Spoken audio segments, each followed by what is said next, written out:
Verse 2. So they gave a dinner for him there. Martha served, and Lazarus was one of those reclining with him at table.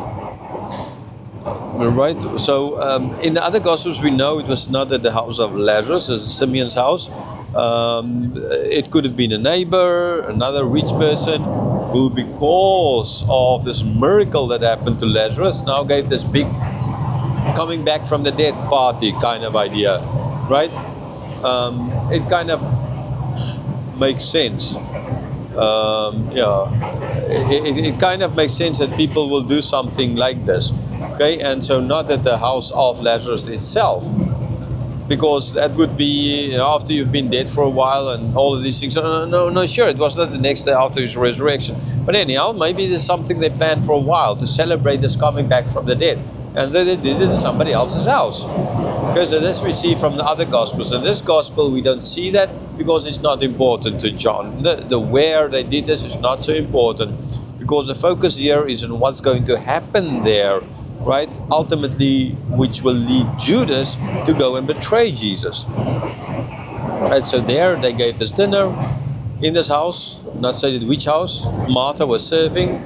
Again, even though it's not her house, why? She could have been asked by, they could have used this guy's house, might have been bigger for this whole coming back from the dead, or the Passover is coming, right? All of these things play in, right? He came back from the dead, it's Passover nearly, the first Passover after this, so they wanted to have a big party kind of, so they maybe needed a bigger house, and so they asked this guy, can we? And Martha was serving this.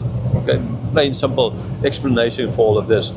And Lazarus is one of those just reclining there at the table. So there were other people there, understandably as well, because as I just now explained, most likely they had a big feast going on to celebrate the coming back from the dead plus the Passover. Verse 3.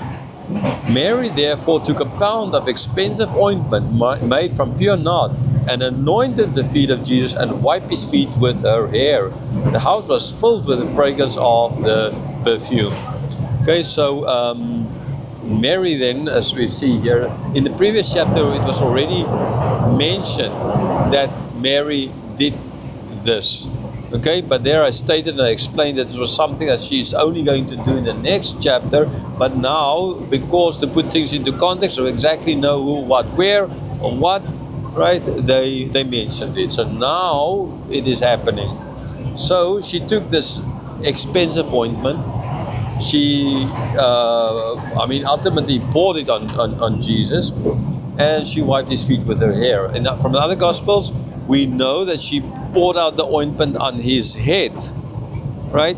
Now, if you point oil on someone's head, depending on how the person is standing or sitting, okay, except if he's lying down. If it's like lying down and the ointment falls on your head, then it all will just like fall back kind of, right? But even if you're sitting and you pour this ointment here, it will flow over your face, over your body, and it, because gravity ultimately will take it over part of your body and down your body, down to your feet.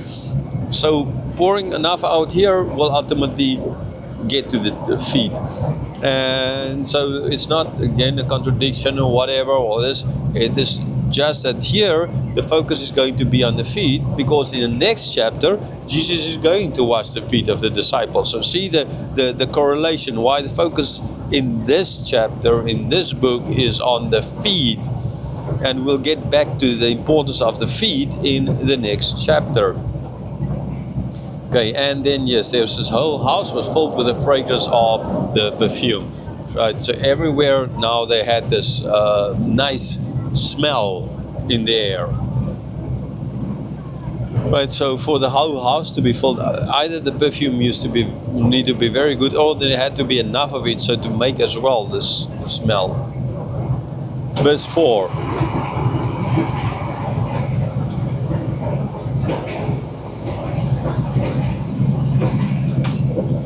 Especially young people don't know how to close doors. Verse 4. But Judas Iscariot, one of his disciples, he was about to betray him, said, "Why was this ointment not sold for 300 denarii and given to the poor?" Okay, so here Judas, one of the disciples, And then in brackets saying, no, the one who's going to betray him, reminding everyone, the readers, us included, know what's going to happen. Ask this question: so why didn't you sell this? You could have sold this for 300 denarii. That's a lot of money, right? That's a lot of money, and you could have given it to the poor. It sounds so good. Oh man, I'm thinking of the poor here. Just imagine. I'm like, if we could have sold this and we could have given it to the poor. Man, I mean, look at me. You can need to tap me on the shoulder. I'm so spiritual, right? And you guys, you're just thinking about feet and oil and stuff like that. That's such a waste. Okay. There's a little bit like I sometimes feel about churches debate for weeks and months the new carpet and how much money in the church they're going to spend on it, and they never get around to spending any money on the gospel, the preaching of the gospel. Okay, so this is not exactly here what is being done. This is now Jesus, this is anointment, this is preparation for his burial ultimately, right? So this is from God. So yes, sometimes money can be spent seemingly in a wasteful way, but if it's in God's plan and God knows what he does, then it's not in a wasteful way, because ultimately all the money on this planet, all the cows on the 1,000 hills belong to God. Plain simple.